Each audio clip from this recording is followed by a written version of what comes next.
Castellón Flores, and I'm 17 years old. I'm part of the Special Committee for Equality. Hi, I'm Nayeli Guzman de Anda. I am 17 years old, and I'm part of this organization. Hello, my name is Sandra Perez. I am 16 years old, and with my teammates, we fight for equality. We are young activists, part of the United Nations. Therefore, today we're going to make you a policy report about Russia bias in order to understand them. This because we believe that it's important to start from our country to make a difference in the world. So we are going to talk about implicit biases in Russia. Let's start.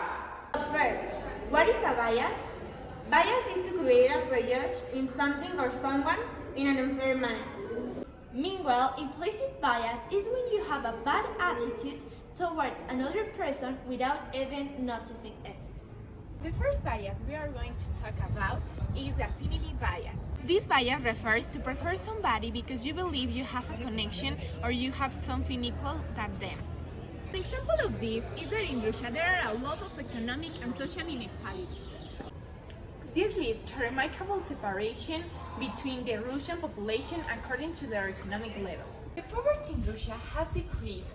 This is why the people is less used to know someone with a bad economic position.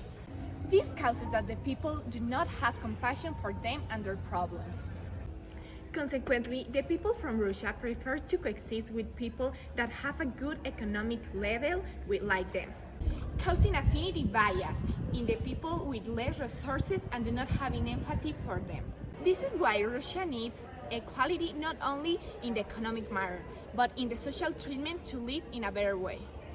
Did you know that in Russia there are beauty bias? Beauty bias consists on choosing someone because of how they look.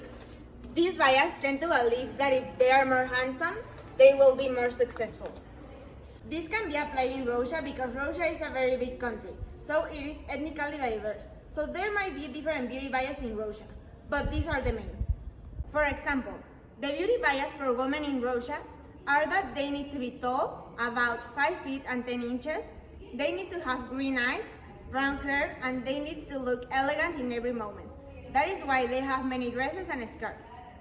Meanwhile, the beauty standards for men in Russia are that also they need to be tall, have green eyes, brown hair, but they also need to be strong and have big muscles. According to this, some Russian people may have bad attitudes with people that don't have these standards. So this is beauty bias. Now we're going to talk about the overconfidence bias. But first of all, we need to understand what is this type of bias? Well, it describes of the tendency of people to be overconfident about their abilities. Bias is really common in Russia. Nowadays, we can see it in the war against Ukraine. Leaders of Russia are confident about their abilities and ideologies. They think the war was the right choice. As a result, the leaders of Russia transmit these ideologies to the rest of the population.